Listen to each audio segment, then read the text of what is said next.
Il est 20h, Madame, Monsieur, bonsoir. Voici les titres. À la une, Jeux Olympiques de la jeunesse 2026, le chef de l'État se félicite de la conduite des travaux. Il a visité ce matin les différents sites devant abriter l'événement prévu en novembre prochain.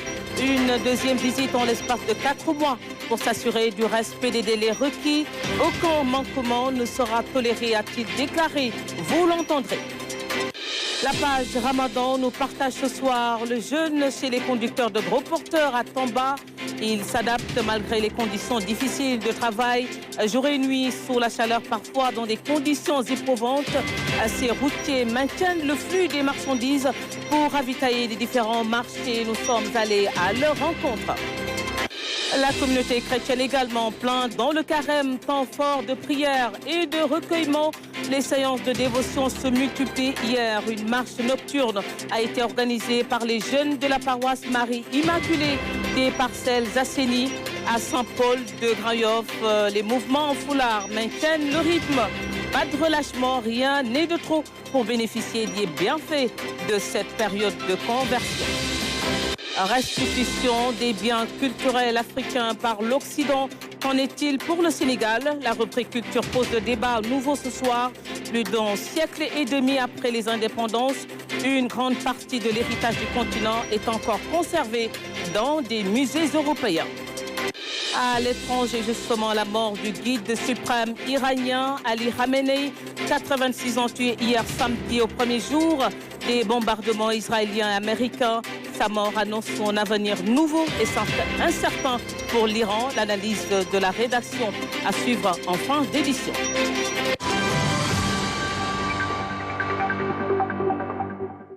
Bienvenue à tous. Le chef de l'État était donc ce dimanche sur les sites devant abriter les Jeux Olympiques de la jeunesse 2026. Cette visite fait suite à celle qu'il avait effectuée en novembre 2025. Les chantiers situés entre Diamniadio et Dakar avancent à un rythme satisfaisant. Suivant ce reportage d'Omar Nig. Il avait promis de repasser. 3 mois après sa première visite, le chef de l'État revient donc sur le terrain pour constater l'état d'avancement des travaux. Le Centre national d'oncologie, première étape.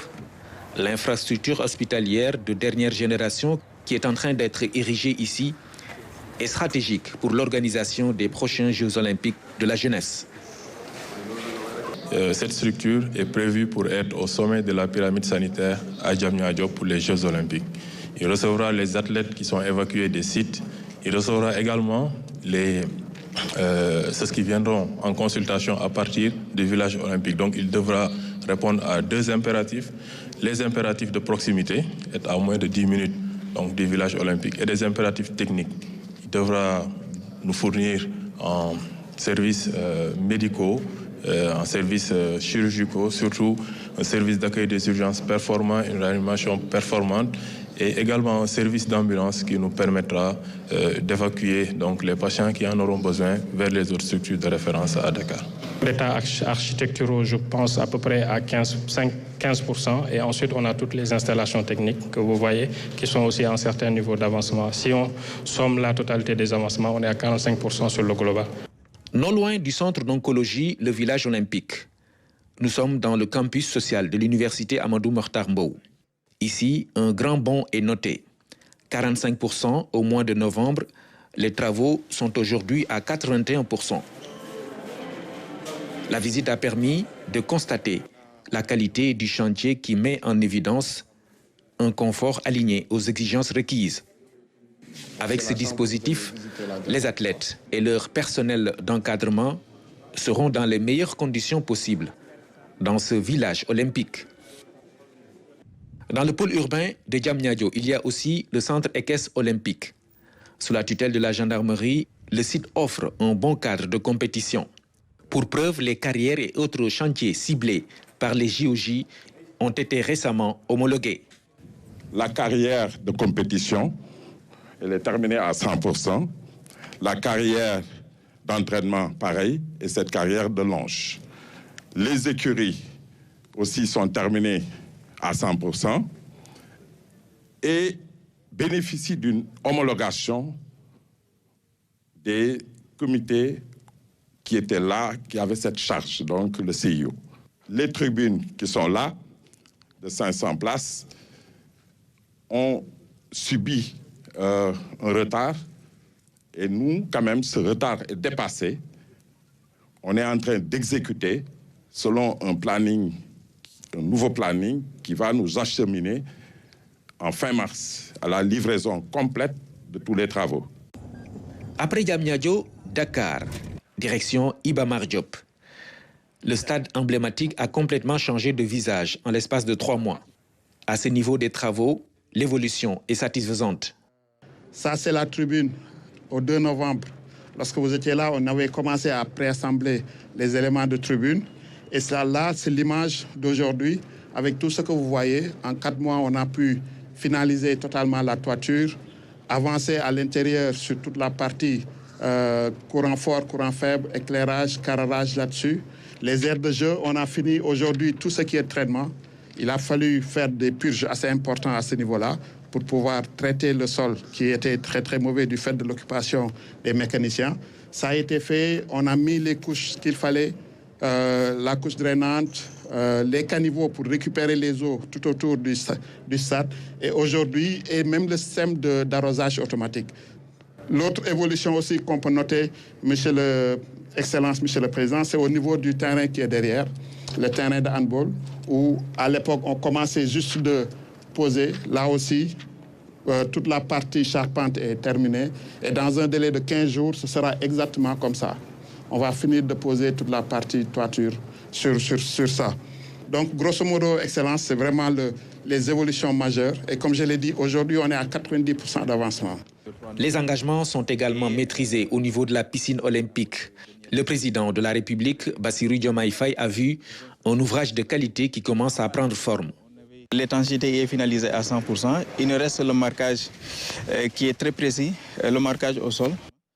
La piscine sera alimentée par un dispositif de filtrage et de chauffage avec toutes les normes requises. On note aussi des progrès dans les plateformes et autres aires de jeu. C'est dire que tout est maîtrisé ici à la piscine olympique ainsi que dans les autres sites visités par le président de la République. Et à la fin de la visite, le chef de l'État s'est dit rassuré, mais reste vigilant quant au respect des délais. Aucun relâchement ne sera toléré selon le président Bassirou Diomaye Faye. Pour sa part, l'État va respecter ses engagements contractuels envers les entreprises. Nous suivons le chef de l'État toujours au micro d'Oumar-Nig. Les délais ont été avancés, à savoir l'échéance de mars. J'ai voulu revenir constater par moi-même si les promesses qui étaient tenues et les engagements pris ont été respectés. Après un tour sur les différents sites aujourd'hui, j'ai noté que de gros efforts ont été accomplis par les entreprises sous la supervision rigoureuse du ministère des Infrastructures. Comparativement à novembre 2025, je repars des sites un peu plus rassurés. Mais je reste vigilant sur les délais et la surveillance qu'il nous faut avoir par rapport à notre engagement vis-à-vis du comité international olympique. J'ai insisté depuis mon arrivée pour sensibiliser tous ceux qui sont engagés dans la conduite de ces chantiers à différents niveaux sur le fait que par rapport à ces jeux, vous connaissez la formule que nous avons retenue. C'est l'Afrique qui accueille, mais c'est Dakar qui célèbre. Au-delà de l'Afrique, c'est tout le monde entier qui nous regarde, parce que c'est la première fois qu'un tel événement se tient sur le continent. Et l'honneur nous échoit de l'accueillir. Évidemment, nous serons jugés sur notre capacité à délivrer, sur le plan infrastructurel, comme sur le plan cérémonial et sur le plan protocolaire, sécuritaire, j'en passe. J'insiste encore sur le fait qu'aucun relâchement ne saurait être admis à ce niveau. J'insiste sur le fait que l'hivernage constitue une contrainte. Voilà pourquoi tous ceux qui sont engagés dans le cadre de la livraison de ces jeux doivent retenir cette alerte et continuer à mettre la pression maximale sur les uns sur les autres, étant entendu que nous restons totalement vigilants. Pour ce qui concerne l'État, des instructions ont été données dans le cadre des travaux qui ont été accomplis par le comité de veille sous la supervision du ministre d'État. Et le ministre des Finances a été instruit par rapport à la réserve de diligenter promptement les paiements et les décomptes qu'il reste à donner aux entreprises pour que notre part du contrat aussi soit remplie et que nous soyons plus à l'aise par rapport aux différentes entreprises sur leurs engagements contractuels. Le chef de l'État en visite le chantier des sites devant abriter les JOJ Dakar 2026 prévus en novembre prochain.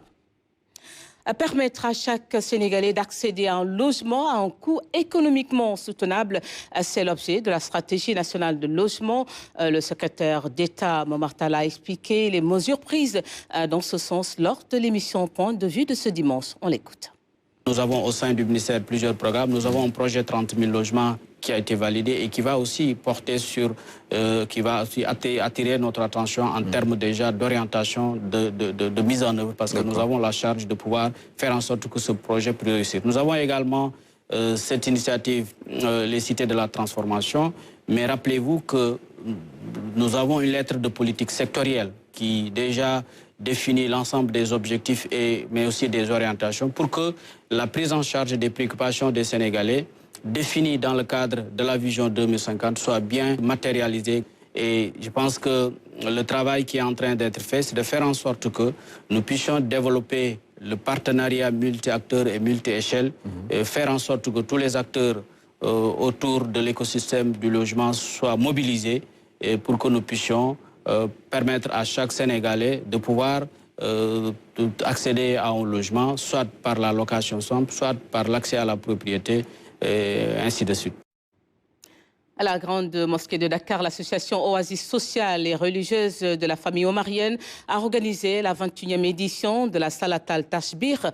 Cette séance de prière a réuni fidèles et disciples autour d'une prière surrogatoire associée à la recherche du pardon divin en cette période de Ramadan. Mamadou Sall. Dans une atmosphère de recueillement, les fidèles rassemblés à la grande mosquée de Dakar ont accompli la Salat al-Tashbir. Une prière surrogatoire connue pour son intensité spirituelle. Composée de 4 rakas et de 300 glorifications, la Salat al-Tasbih vise avant tout la purification morale du croyant. Mais son importance trouve son origine dans un contexte historique précis de la vie du prophète de l'islam. Selon plusieurs récits rapportés dans les sources classiques, le prophète aurait enseigné cette prière à son oncle al-Abbas, lui proposant ce qu'il décrivit comme un cadeau spirituel. De nombreux spécialistes situent cet enseignement à Médine après l'Hégire, période durant laquelle la communauté musulmane, désormais stabilisée, passait d'une phase de persécution à une phase d'éducation spirituelle. À Médine, le prophète multiplia les enseignements liés à la purification du cœur, à la repentance et aux œuvres surrogatoires. Le récit est transmis notamment par Abdallah ibn Abbas, fils d'Al-Abbas et l'un des plus grands exégètes parmi les compagnons. Selon ce hadith, la Salat al-Tasbih permettait l'effacement des péchés anciens et récents, des fautes volontaires ou involontaires, des actes publics comme secrets, une promesse spirituelle exceptionnelle qui explique la place particulière accordée à cette prière dans les milieux soufis. Cette prière apparaît dans plusieurs recueils majeurs comme la Sunna d'Abu Daoud, At-Tirmizi et la Sunna d'Ibn Majah. Certaines chaînes passent par le transmetteur Ikrima, rapportant Ibn Abbas. Au Sénégal, majoritairement malikite, la Salat al-Tasbih trouve néanmoins sa place dans les confréries où la spiritualité collective demeure un vecteur d'éducation morale. Ainsi, la cérémonie organisée à Dakar illustre la rencontre entre un héritage prophétique situé dans la Médine éducatrice et une tradition religieuse locale attachée à la transmission vivante du savoir spirituel. Le Ramadan, moment de prière, mais aussi de solidarité partagée. Et c'est pour aller prendre le ndogo à Touba chez les Baye Fall. Et chaque année, le Ramadan, durant le Ramadan, les disciples s'organisent pour offrir des repas au quotidien suivant le ndigal. Un acte de solidarité est devenu un rituel au fil des années. Maria Mabari. Des moments de partage et d'hospitalité entre les fidèles. Le ndogu, une pratique qui s'effectue depuis des années, est devenue une habitude que les Baye Fall appliquent et respectent à la lettre. Nos ancêtres ont été les premiers à avoir commencé la distribution de ces ndogu. Du temps de Mam Cheikh Ibrahima Fall à nos jours, nous faisons toujours cette pratique. Moi, par exemple, j'ai servi du temps de Serigne Saliou. Et nous continuons à le faire jusqu'à présent.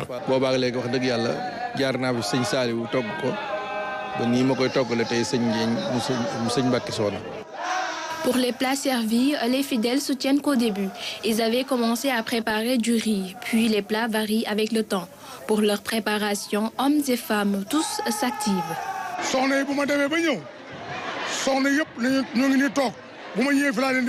Dès que nous collectons les hadiya, je reviens à la cuisine où se trouvent les femmes qui ne ménagent aucun effort pour bien servir.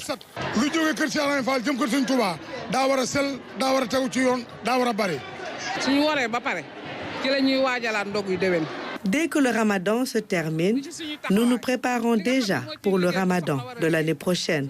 Tout est bien organisé. Nous, les Sokhna, nous gérons en général la cuisine, entre autres.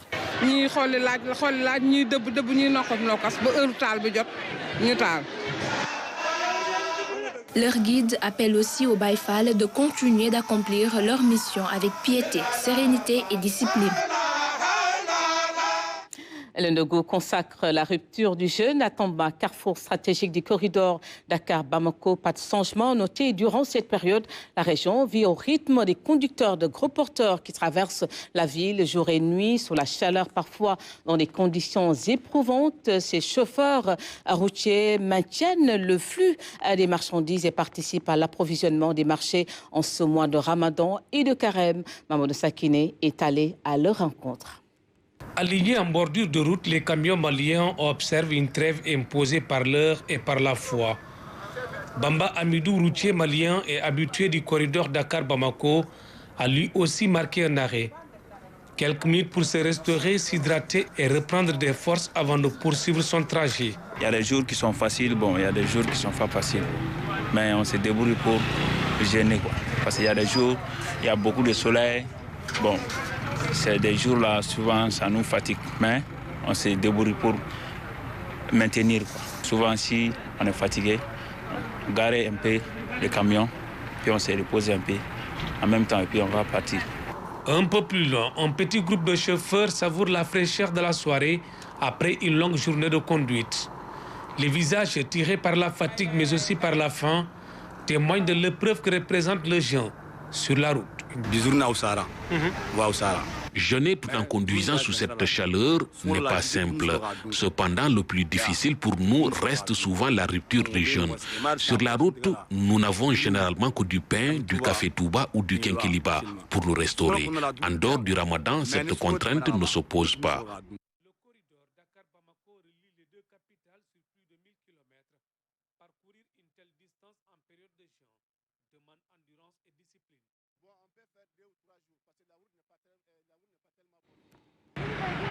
Voilà toutes nos excuses pour la qualité sonore de cet élément. La communauté chrétienne également en plein dans le carême, temps fort de recueillement et de prière. Les séances de dévotion se multiplient hier. La coordination des jeunes de la paroisse Marie-Immaculée des Parcelles Assainies a organisé une marche nocturne, une démarche de foi qui a mobilisé toutes les instances de cette église de la banlieue.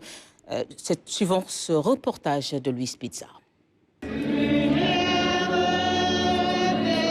C'est devant le portail de la paroisse Marie-Immaculée des Parcelles Assainies que les marcheurs ont débuté cet élan de foi. La marche nocturne pour l'autrice, un pèlerinage spirituel intense, mêlant prière, méditation et chant. Cette marche est une activité paroissiale qui est organisée chaque année par la paroisse, donc pilotée par la jeunesse. Et quand on parle de jeunesse aujourd'hui, on parle de l'Union des Amicales, qui est la plus grande entité de jeunes qui regroupe toutes les amicales des parcelles. On parle aussi des scouts 11e de Dakar, on parle des guides 11e de Dakar, on parle aussi de la Persévérance, qui est une entité qui œuvre à faire améliorer les jeunes du point de vue social. Cette activité nous permet d'approfondir notre foi en tant que jeunes et de renouer les liens en ce temps béni de Carême avec notre Seigneur. C'est une marche de prière, de communion et c'est un temps c'est un temps de cœur à cœur avec Dieu. Donc c'est un temps qui permet aux jeunes de se connecter à Dieu, de prier et aussi de faire des louanges. C'est une démarche de foi, voilà, que nous confions nos vies, nos villes, celles de nos familles, à Maman Marie, qui est notre sainte patronne. La foule a sillonné les artères des Parcelles Assainies, un événement nocturne visant à méditer sur la passion du Christ, à bénir la ville et à renforcer la foi dans un dépassement de soi. Nous serons en communion avec notre très chère Mère, la Bienheureuse Vierge Marie, pour prier pour nous-mêmes, pour notre communauté, pour le Sénégal et pour tout le monde. Cette marche représente pour moi un temps de retraite spirituelle, un temps de partage, un temps pendant lequel je me prépare à accueillir vraiment la parole de Dieu, à accueillir vraiment les recommandations que le Seigneur nous fait durant ce temps de carême. Pour cette nuit de marche et de prière, ils ont choisi comme thème « Ta parole est une lampe à mes pas, une lumière sur ma route », thème qui cadre parfaitement avec les enseignements du Père Pierre. Ce dernier a invité les jeunes à la reconversion des cœurs. Nous invitons également tous ces jeunes qui font la marche à faire cette démarche de foi qui consiste à entrer en soi-même et voilà, chercher à changer de comportement. C'est d'ailleurs le sens de la conversion. Ce changement, ça peut toucher beaucoup de domaines. Par exemple, pardonner, avoir cet esprit de pardon, c'est un appel. Avoir cet esprit de charité également. C'est donc vers 5 h du matin que les marcheurs se sont retrouvés à la paroisse des Parcelles Assainies après un long trajet et une longue nuit de prière. À l'église Saint-Paul de Grayoff, pas de relâchement chez les mouvements en foulard. Les activités se poursuivent, les jeunes se donnent à fond, vous allez le voir, pour contribuer à l'éducation religieuse, à la citoyenneté, au respect des valeurs sociales et culturelles de notre pays. Suivant ce reportage de Patrice Basse. À l'église Saint-Paul de Grayoff, les mouvements en foulard poursuivent leurs activités. Elles sont plus intenses malgré la période des jeûnes. Les activités continuent et chaque mercredi, il y a le temps du mouvement. Et nous avons pas mal de mouvements ici. Et chaque mercredi, ils se réunissent. Les CVAV, qui sont en jaune, que vous allez voir tout à l'heure. Il y a aussi les scouts et guides. Il y a les JCE, les jeunes chrétiens engagés. Et il y a la GEC aussi. La GEC se rencontre tous les dimanches. Le temps de carême est pour les jeunes un don de soi pour la communauté paroissiale. Présentation, concertation, bonne pratique, tout est méticuleusement pris en compte dans chaque mouvement, de minime au senior. Le guidisme est un mouvement d'éducation sans distinction de race, d'ethnie, de religion. On apprend à la jeune fille à être autonome, à être leader, à apprendre à vivre dans la société. Nous, au mouvement CVAV, comme chaque année d'ailleurs, l'équipe nationale nous envoie un document qui s'appelle Ascension personnelle et qui a pour thème cette année, pas à pas, j'échange avec Jésus. Et vu que le carême dure 7 semaines, chaque semaine a son thème spécifique, on va essayer de travailler avec les enfants. Cœur vaillant, âme vaillante, scouts et guides, et même les jeunes chrétiens engagés, tous apportent leur savoir-faire aux enfants. Le mouvement, il m'a apporté tellement de choses. Je peux dire qu'avant, je ne pouvais même pas parler devant des gens. Alors le mouvement guidisme, c'est fait pour ça, pour t'apprendre à être une citoyenne, une vraie citoyenne, à être une leader aussi. La prière et le retour aux valeurs religieuses occupent une place de choix dans ces activités de l'Église. Le mouvement, c'est une école de vie. C'est une école qui éduque aux valeurs chrétiennes, aux valeurs aussi morales et valeurs spirituelles. Donc, nous, c'est une obligation qu'on intègre nos enfants dans les mouvements. En dehors de la catéchèse, il y a la morale qu'on livre comme enseignement.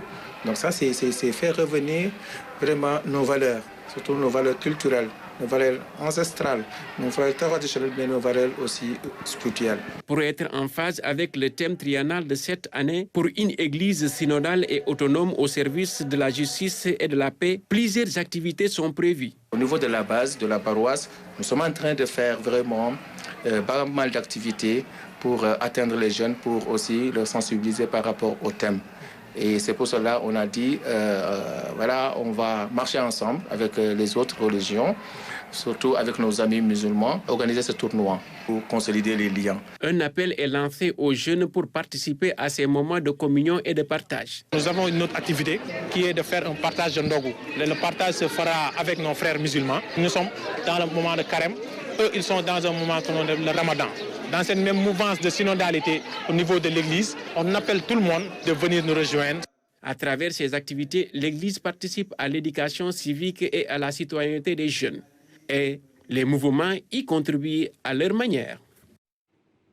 Dans un tout autre domaine, du nouveau, dans la production de pain, l'Institut de technologie alimentaire a mené des recherches qui ont abouti à la découverte d'une technique de production de pain à base de céréales locales. Cette technique innovante permet d'incorporer le mil, le maïs, le riz ou encore du fonio à un taux de 15-20 dans la pâte de blé pour produire du pain. Explication Tchourodja. Produire du pain 100% à base de céréales sans gluten est l'objectif des nouvelles recherches menées par le département céréales, légumineuses et tubercules de l'ITEA. Cependant, pour le moment, les résultats obtenus permettent seulement d'incorporer 15 à 20% de nos céréales locales dans le pain. Par rapport aux tests qu'on a eu à faire, jusqu'à 15%, 20%, sur certaines céréales, on n'a pas de différence significative. Et quand on utilise le pain 100% blé ou que quand on incorpore à hauteur de 15% par des céréales locales. On a des produits qui sont acceptés ou parfois on ne sent même pas qu'il y a une incorporation. Voire des auxiliaires technologiques, des hydrocolloïdes locaux qu'on peut utiliser pour pouvoir substituer un peu le rôle que le gluten joue dans le blé. Parce que c'est la contrainte majeure aujourd'hui qu'on a. Nos céréales n'ont pas de gluten, qui permet à la pâte de lever lors de la fabrication du pain. Cette technique d'incorporation a fait l'objet d'une session de formation afin de vulgariser ses résultats à une plus grande échelle. Parmi les bénéficiaires figurent des membres de la Fédération des boulangers du Sénégal. Si on a des granulométries, des tailles de farine différentes, le mélange ne pourra pas se passer, ça ne peut pas être homogène. Donc cette boulangerie, elle est d'abord une boulangerie pilote pour faire de la recherche, pour développer les produits, et elle est utilisée aussi pour faire la formation des boulangers sur la base des résultats, en tout cas des produits qui sont développés ici. Utiliser le fonio, le mil et maïs, surtout dans nos céréales, est important pour l'économie nationale de notre pays, pour la réduction de nos importations, sur la sortie de nos devises, mais surtout le monde agricole, la création d'emplois sur le monde agricole que ça peut faire. C'est important. Donc je pense que ce programme d'incorporation de nos céréales dans le pain est important pour le pays. Depuis 2004, ce boulanger a introduit les céréales locales dans la chaîne de production du pain. Cependant, l'approvisionnement en matières premières reste un réel défi à relever. Aujourd'hui, ils peuvent se dire non, la farine de mil, effectivement, aujourd'hui est plus chère. La farine de maïs est plus chère que la farine de blé. Mais c'est parce que l'État du Sénégal, aujourd'hui, est en train de subventionner cette farine de blé-là. Au même moment, il est en train de taxer la farine de mil et la farine de maïs. Ce qui fait que j'achète aujourd'hui une boulangerie, plutôt une minoterie qui me vend la farine de mil, il met la TVA de 10%. Mais par contre, la farine de blé, je paye 0% de TVA. Vous voyez cette distorsion fiscale qui fait qu'aujourd'hui, la promotion de nos pains à base de céréales locales pose problème. Le pain, c'est 30 000 emplois directs et 40 000 emplois indirects.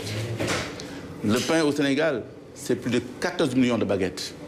Imaginons que ne serait-ce que 1 million, 2 millions de baguettes à nos bases de nos céréales locales, l'impact sur l'économie nationale. C'est ça que nous voulons. Si les résultats des recherches sur le pain restent limités, ceux concernant les pâtisseries et les viennoiseries sont totalement satisfaisants. Je vais vous présenter les produits aussi que nous sommes en train de développer. Et pour la pâtisserie, la viennoiserie, il y a beaucoup de produits 100%, produits locaux, sans gluten que nous avons développés. Une première dégustation qui est faite avec un panel habilité, des gens qui sont formés pour faire de la dégustation, qui peuvent, sur la base en tout cas de ce qu'ils disent, nous orienter sur l'acceptabilité de ce produit au niveau des populations. Mais après, il y a un autre niveau d'un test sensoriel avec un nombre beaucoup plus large où on touche la population directement.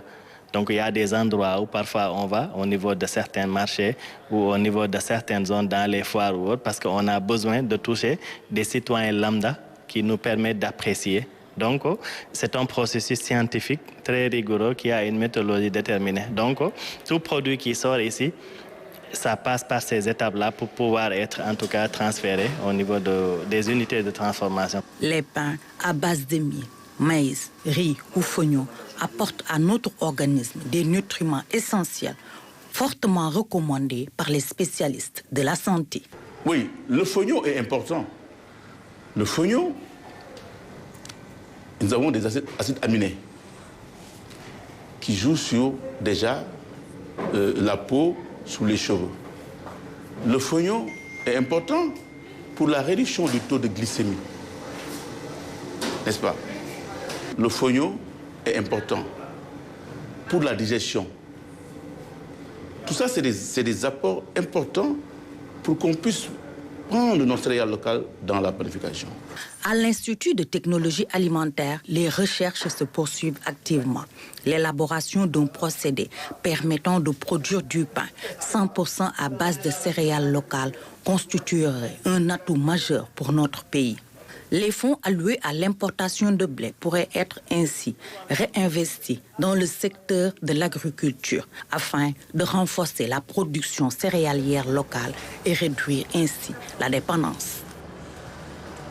Autre performance, la digitalisation du dossier patient qui est donc en marche, un programme lancé dans les zones insulaires, notamment à Sokone. Objectif, en meilleure prise en charge des patients, surtout assurer le suivi avec un dossier bien structuré et archivé. Ramatadem. La digitalisation du dossier patient, une réalité à Niodior. Cette localité s'est lancée dans l'aventure depuis 2024 grâce à la coopération belge. On lui attribue un ID, un identifiant unique. Et l'identifiant unique-là va le suivre à vie. Ça nous permet de mieux suivre les patients. Parce qu'un patient qui a un ID, quand il vient, ça nous évite les problèmes d'archivage, des registres qui sont perdus et autres. Un patient qui fait plusieurs consultations, si tu viens dans son ID, tu vois l'ensemble des consultations, l'ensemble des bilans qu'il a eu à faire, tu vois l'ensemble des prescriptions qu'il a eu à faire. Cet ID, constitué à partir du nom, prénom, âge et adresse et même numéro de téléphone du patient, permet de bien le localiser dans le logiciel, mais surtout de suivre pas à pas son évolution dans la structure sanitaire. Maintenant, il fait des analyses, il met ça dans Open Clinic. Open Clinic, c'est le logiciel que nous utilisons. Maintenant, il met ça dans Open Clinic et le médecin, dans son bureau, il pourra voir les analyses qui sont faites au niveau du labo à temps réel. Autre chose, au niveau du guichet également, ça nous permet, nous, de voir la facturation, de voir ce qu'il est en train de faire, de voir comment dirais-je, ce qu'elle a eu comme recette le jour et de suivre également ce qui est en train d'être fait. Nous également, ça nous permet de voir un peu partout ce qui est fait dans les autres services. En plus de veiller à une bonne gestion des soins et services, le logiciel veille également à la confidentialité du dossier patient. L'infirmier, le médecin, la charge, ils n'ont pas les mêmes codes d'accès. Le laboratoire, la pharmacie, ils n'ont pas les mêmes codes d'accès. Aujourd'hui, quand je fais un dossier à un malade, je lui prescris les médicaments. Quand il va à la pharmacie ne voit que la prescription des médicaments.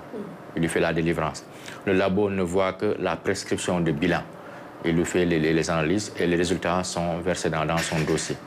La digitalisation dans les structures sanitaires va au-delà du dossier patient. Aujourd'hui, à Sokone, la télémédecine joue son rôle sur la prise en charge des patients, vu le déficit de spécialistes dans certaines localités. Donc, on a actuellement, au niveau de 10 postes de santé, on a un dispositif de télémédecine. Aujourd'hui, un infirmier qui est à BTNT ou la sage-femme peut faire une consultation avec le gynécologue qui est à Sokone ici. Donc un malade qui vient prendre pour un cas de gynécologie obstétrique, au lieu de référer le malade de faire la traversée et de venir jusqu'ici, elle peut faire la consultation par télémédecine. Le gynécologue fait la consultation et lui donne la conduite à tenir. La digitalisation à Niodior est en marche et connaît un réel succès. On y arrive. On y arrive. Et si vous voyez le taux d'encodage, à Niodior, on est à plus de 94%. Aujourd'hui, si on voit la machine, on est à plus de 94% de taux d'encodage. Ce qui montre que c'est quelque chose qui est vraiment réel. Et c'est un projet qui est là depuis juillet 2024. Et jusqu'à présent, on continue à utiliser ce logiciel. On voit que c'est quelque chose qui est bien possible. Parce que si on voit Niodior avec son insularité et autres, si on parvient à le faire à Niodior, donc c'est quelque chose qu'on peut faire dans les autres structures sanitaires. Et je pense que c'est un appel pour le ministère pour qu'il puisse aller dans ça. Il ne faut pas qu'on refuse d'aller dans ce dossier patient unique. La digitalisation à Niodior et Sokone a fait ses preuves. Elle permet aujourd'hui non seulement un meilleur suivi des patients, mais permet également aux médecins-chefs de mieux gérer leur structure sanitaire. À Ziguinchor, le ravinement menace le périmètre communal. Ce phénomène causé par les eaux de ruissellement a fini de détériorer les voies d'accès et menace les habitations et les infrastructures dans les quartiers concernés, ce qui les expose aux inondations. Abdoulaye Sinkari est à Ziguinchor. C'est un mal silencieux qui avance à petits pas. Rarement évoqué dans les problématiques environnementales, le ravinement est une réalité aux conséquences dévastatrices à Ziguinchor. Pendant l'hivernage, nos déplacements deviennent très difficiles. Même pour évacuer un malade, c'est compliqué. Les eaux de ruissellement nous trouvent jusque dans nos maisons.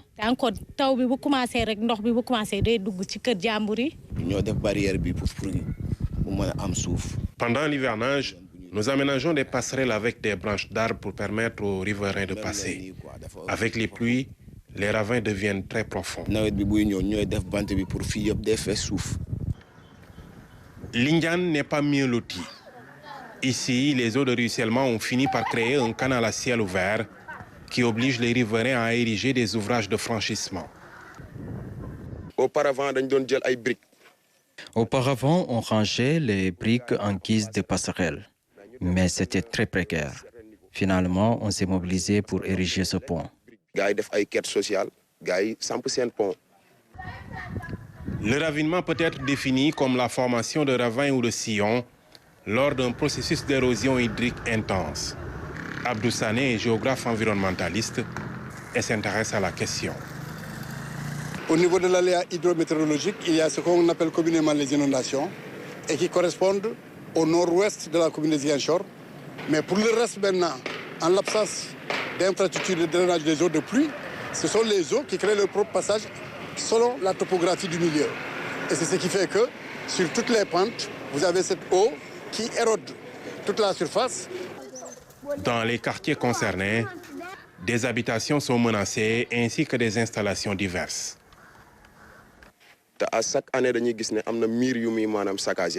Chaque année, il y a des murs qui s'effondrent, sans compter les fuites sur le réseau d'adduction d'eau, ce qui se ressent au niveau des factures. Nous, on ne le consomme pas. Premièrement, vous avez vu affleurement des infrastructures d'adduction d'eau potable. L'autre élément, vous avez vu des poteaux électriques qui ont connu une érosion au point de tomber, avec toutes les conséquences que cela peut entraîner. Ensuite, il y a le phénomène d'ensablement du cours d'eau. Donc, chaque année, il faudra peut-être procéder à un dragage, ce qui coûte énormément d'argent. Ensuite, il y a l'ensablement aussi des rizières, ce qui est un manque à gagner par rapport à l'économie rurale périurbaine. Le ravinement touche une bonne partie de la superficie communale de Ziguinchor. Quand vous faites la cartographie, c'est simple. Vous verrez que tous les quartiers qui se situent au niveau des pentes sont touchés. Donc vous allez à Alouar, à Dibok, à Kandjalan, à Lindian, etc. Toutes ces zones-là qui sont plus ou moins un peu en hauteur et qui ont des pentes, toutes ces zones sont concernées. Donc c'est un phénomène qui connaît une ampleur du point de vue spatial très très importante, frôlant les plus de 96% de la superficie de la commune. En l'absence d'infrastructures de drainage des eaux adéquates, le phénomène continue de s'aggraver. Il augmente les risques d'inondation et menace des infrastructures de tous ordres et même des terres cultivables. Après le sud, le centre pour parler de l'horticulture dans le Saloum, à Dramé-Escale, dans le département de Nioro-du-Rip. Les paysans s'activent le plus souvent dans la production de l'oignon et de la pomme de terre, des activités développées dans plusieurs communes du département. Cette année encore, de bons rendements sont attendus. Constat et témoignage dans ce reportage de Salusec. Ils sont des dizaines de producteurs qui s'activent dans ce périmètre maraîcher. À Dramé-Escale, l'horticulture se développe avec l'expérimentation de différentes variétés d'oignons et de pommes de terre. Nous n'avions jamais vu les semences pour cultiver de la pomme de terre. Nous ne savions non plus comment la cultiver. Mais aujourd'hui, nous avons bien maîtrisé la chaîne de production, des semis jusqu'à la conservation en passant par la récolte.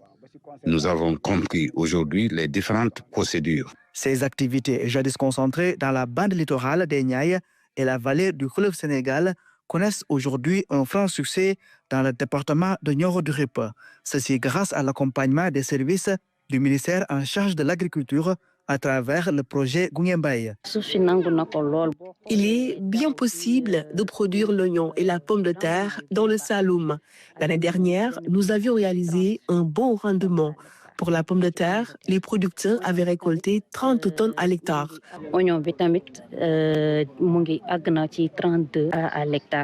Pour l'oignon, ils avaient eu 32 tonnes à l'hectare. De bons rendements qui prouvent que l'horticulture peut vraiment se développer dans le Saloum. Des rendements importants qui peuvent permettre au département de Nioro-du-Rip d'être autosuffisant dans le domaine horticole. Pour ce faire, des défis restent à relever, comme l'accès à l'eau, un véritable casse-tête pour ces femmes.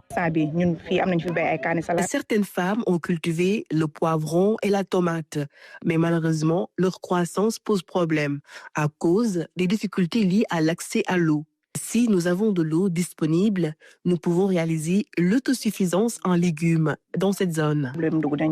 À Dramé-Escale, comme dans d'autres localités du département de Nioro-du-Rip, plusieurs producteurs s'activent dans l'horticulture. Des acteurs qui se sont retrouvés pour partager leurs expériences afin d'améliorer leurs activités.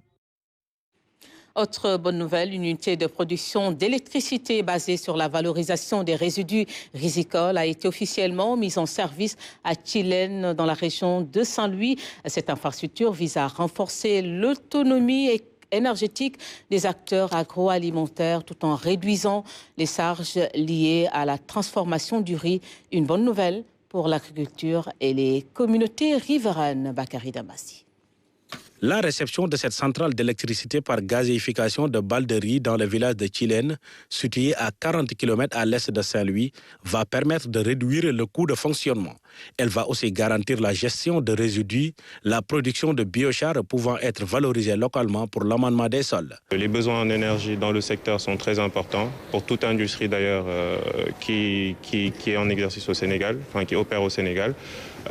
Et nous, en fait, l'unité de riz a été installée depuis 2019. Donc depuis 2019, nous sommes en train de fonctionner et on sait que l'énergie constitue le deuxième poste de dépense de notre usine. Nous avons, grâce à ces partenaires-là, aujourd'hui une solution pour réduire cette facture énergétique et pour nous permettre en fait même éventuellement de pouvoir injecter de l'énergie dans le réseau de la Sénélec. Cette centrale est mise en place par l'entreprise IED et mise en œuvre sur le site de la PME DB Foods dans le cadre du projet Biostar. Elle a pour objectif de développer des solutions bioénergie innovantes permettant aux PME agroalimentaires d'utiliser leurs propres résidus de transformation pour produire l'énergie dont elles ont besoin. Le projet Biostar a pour vocation de promouvoir le développement des bioénergies au service des PME de transformation agroalimentaire en Afrique de l'Ouest. En effet, l'énergie est souvent un des premiers postes financiers des PME de transformation agroalimentaire qui ont un peu du mal à sécuriser leur énergie du fait de problèmes de délestage. Et donc, les objectifs du projet Biostar, c'est de promouvoir des solutions bioénergie qui permettent de valoriser les résidus des unités de transformation agroalimentaire pour les rendre autonomes d'un point de vue énergétique. On a différents procédés qui sont mis en œuvre, donc des procédés qui permettent de faire de produire de la chaleur, de l'électricité ou de la vapeur. Ça dépend des filières. Donc, on travaille sur 5 filières qui sont l'anacarde, la riz, riz, l'arachide, la mangue, le riz. Et toutes ces filières ont besoin d'énergie pour transformer le produit agricole en produit alimentaire. Cette centrale va soulager les populations de la vallée dans le cadre de la transformation de leur culture. Elle a une puissance de 85 kW net d'électricité, permettant de couvrir la consommation d'une ligne de transformation de 2 tonnes de riz paddy par heure, la consommation de 250 kg de balles de riz par heure et la réduction des coûts énergétiques de 80 à 95%. L'artiste Momar Seck nous présente ses œuvres d'art, des tableaux inspirés du réel, suivis de la publication d'un livre conçu pour aider les jeunes à reconnaître une référence en matière de démarche artistique. Yacine Gueye. Près d'une centaine d'œuvres sont présentées devant un public composé de visiteurs, de mécènes de l'art et des autorités politiques. Pensée et élaborée par un homme ambitieux, cette exposition vise à mettre en avant le réel à des fins communicationnelles. Momar ne dessine pas, il écrit pour donner vie à la nature qui l'entoure et ses composants. C'est des éléments du réel qui sont représentés pour un aspect de communication. Donc c'est pourquoi j'ai parlé de l'envol et puis des bouteilles. Les bouteilles avec cette notion de message in the bottle, de message dans la bouteille qui part par l'inconnu, on ne sait pas où ça arrive. Et il y a aussi cet oiseau qui a aussi été modèle de transfert de messages. Donc tout tourne autour du message et de la transmission. Qui associe justement l'art, l'image, le texte, la parole. C'est l'ensemble de ces aspects qui ont été articulés ici et qui organisent justement toute la créativité en live, toute la créativité, mais également toute la démarche de la richesse esthétique. Des créations audacieuses qui cherchent à innover et à faire émerger par l'art un dialogue interculturel. Le Sénégal n'est pas un pays isolé, il partage des valeurs et des coutumes avec d'autres nations. Ce dialogue interculturel se construit à travers une scénographie réfléchie. Entre les images, les objets, le matériau qu'il utilise, mais également tout ce que cela produit comme interaction artistique entre l'environnement, le social, la famille, mais également tout ce qui participe également à construire la circulation interculturelle entre la Suisse, entre le monde et le Sénégal. Toujours dans cette logique de transmission, l'exposition s'accompagne de la présentation d'un livre, fruit d'une réflexion sur le travail artistique afin de laisser des traces écrites. Ce manuel s'inscrit dans une démarche de partage et de transmission, proposant un modèle de réflexion plastique. Un élément de référence pour des jeunes artistes de comment ils doivent décrire la démarche pratique, quels sont les éléments qui sont pris en compte dans une démarche plastique,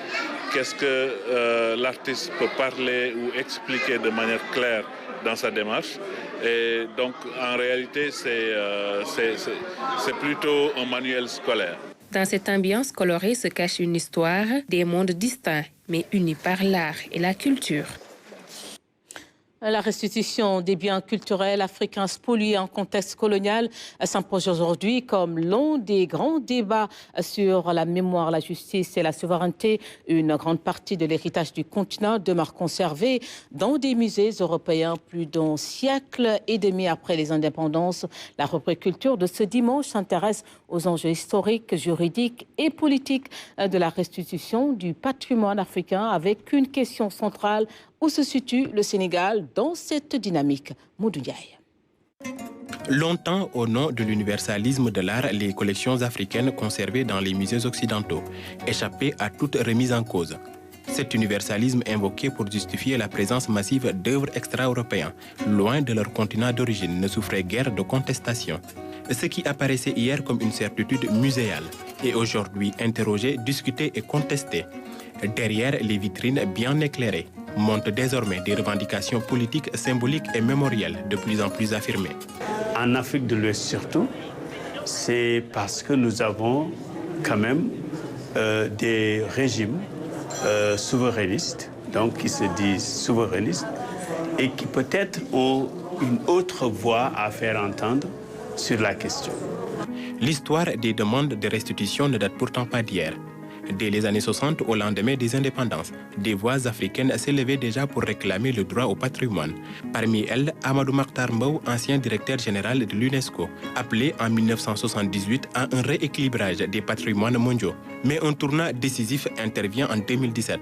À Ouagadougou, le 28 novembre, Emmanuel Macron déclarait à gorge déployée vouloir créer les conditions de restitution du patrimoine africain en Afrique. Je ne peux pas accepter qu'une large part du patrimoine culturel de plusieurs pays africains soit en France. Il y a des explications historiques à cela, mais il n'y a pas de justification valable, durable et inconditionnelle.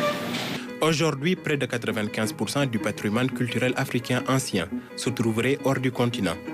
En France seulement, environ 90 000 œuvres d'Afrique subsaharienne sont conservées dans des collections publiques. Ce qu'on a exposé, c'est même pas 5% de ce qui est détenu. Donc, il est difficile de dire le nombre.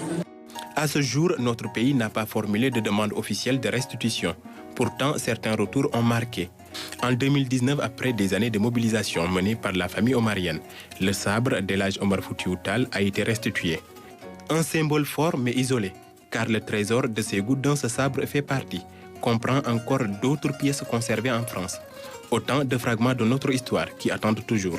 Depuis le sabre, aucun autre objet n'est revenu, sauf les photos les images de Serigne Touba qui ont été achetées par la communauté mouride. Ça aussi, c'est une autre forme de restitution. Justement, c'est tout le sens de l'exposition Kounyan-Nyak Sodjende Am, qui signifie littéralement « lorsqu'on te refuse ce que tu demandes, l'achat te permet de l'obtenir ». On joue avec un peu le sujet, on le tourne un peu en dérision, tout en étant dans du sérieux. Kounyan-Nyak Sodjende Am, il nous fallait voir comment magnifier, comment rendre physique cette exposition. C'est-à-dire montrer ce qui existe ici pour questionner ce qui est parti. Le 28 janvier 2026, le Sénat français a adopté un projet de loi cadre relatif à la restitution des biens culturels spoliés, désormais pour les biens acquis illicitement entre 1915 et 1972. Un décret en Conseil d'État pourra suffire après avis scientifique. Le Sénégal pourrait demain formuler une demande globale portant sur l'ensemble de ces œuvres identifiées. Il y a lieu de renforcer la cadence, il y a lieu de porter davantage le plaidoyer. Il faudrait que les politiques s'y mettent à côté des chercheurs pour pouvoir trouver donc le discours qu'il faut et récupérer nos objets. La restitution touche également aux archives, aux manuscrits et aux enseignements sonores. L'IFAN Cheikh Anta Diop conserve aujourd'hui un corpus d'archives sonores exceptionnel. Ce n'est pas simplement d'enregistrement d'échantillons linguistiques, mais ces enregistrements racontent aussi une histoire. Elles racontent aussi l'histoire de la Première Guerre mondiale et de la participation des soldats africains à cet événement. Il y a des Sénégalais qui ont été enregistrés. Parmi les langues, on retrouve le Wolof, on retrouve le Pulaar par exemple, on retrouve également le Soninké. Aujourd'hui, certains chercheurs plaident pour un retour sans condition. Ils insistent aussi qu'il faut repenser les musées africains pour qu'ils ne reproduisent pas les logiques héritées de la colonisation. Le Sénégalais lambda ne s'identifie pas à ces musées. Ils disent que là, c'est des objets qui sont restés prisonniers des discours occidentaux. C'est des objets, des fois, qui ne sont pas à leur place. La restitution des œuvres culturelles africaines apparaît moins comme un point final sur le passé colonial que comme le début d'un nouveau chapitre dans l'histoire des relations culturelles internationales. De la culture, nous passons au sport. Une semaine après la correction reçue face à Guédiawaye FC 0-3, Dakar Sacré-Cœur peine toujours à se réveiller. Les académiciens, vous allez le voir, n'ont tiré qu'un point de leur confrontation avec le premier relégable AS Cambérène. Les deux équipes se sont quittées sur un match nul et vierge pour le compte de la 17e journée de la Ligue 1 sénégalaise. Retour sur cette rencontre avec Sorna Ndiaye. Au lieu du match du rush attendu du côté de Dakar Sacré-Cœur, le faible public ayant effectué le déplacement au stade de Yoff a eu droit à un match insipide. Dakar Sacré-Cœur, qui voulait se refaire une santé après sa lourde défaite face à GFC, n'a pas été capable de faire mieux qu'un 0-0. En face, Cambérène a misé sur ses atouts Discipline et solidarité. Les rares espaces laissés ont été couverts avec application. Et là, on réclamait une petite main. Il va essayer de donner ce ballon avec... il se remet, la frappe. Wow. C'est encore... Cambérène a même failli créer la surprise dans les dernières minutes du temps additionnel, mais la frappe de l'attaquant des jaunes et verts est captée en 2 temps par le portier Seydouba. Au sortir de ce match nul, Cambérène 15e avec 14 points cherche toujours à sortir de la zone relégable. Dakar Sacré-Cœur, qui espérait renouer avec la victoire à domicile, devra encore patienter. Il était la clé de voûte du régime iranien. Ali Khamenei, 86 ans, a été tué hier samedi au premier jour des bombardements israéliens américains sur l'Iran. Sa mort annonce un avenir nouveau et incertain tant en Iran que dans l'ensemble de la région. À Seydina Al-Unfal. Il était le visage de la République islamique pendant plus de 3 décennies.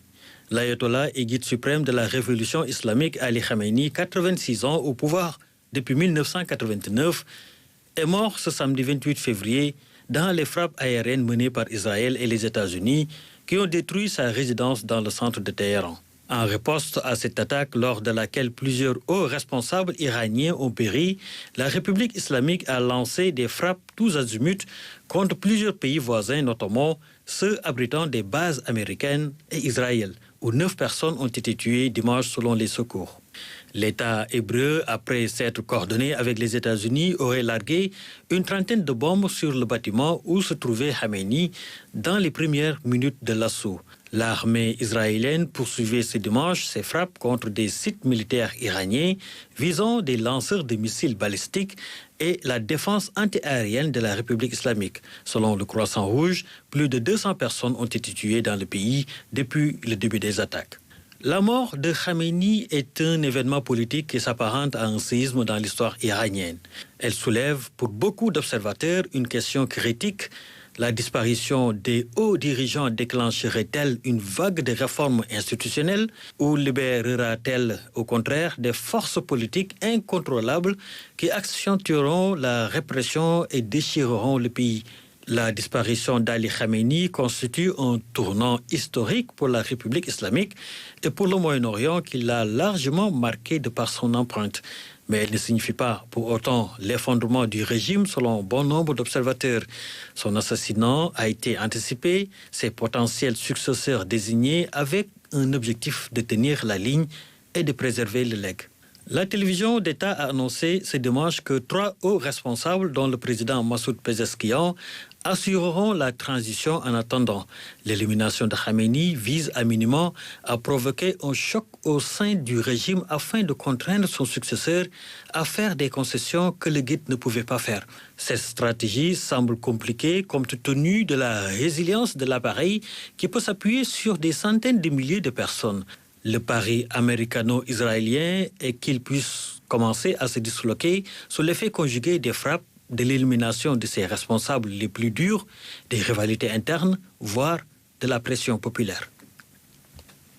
Les nouvelles d'ici et d'ailleurs sur votre télévision nationale. Merci de votre fidélité. Très belle soirée à tous.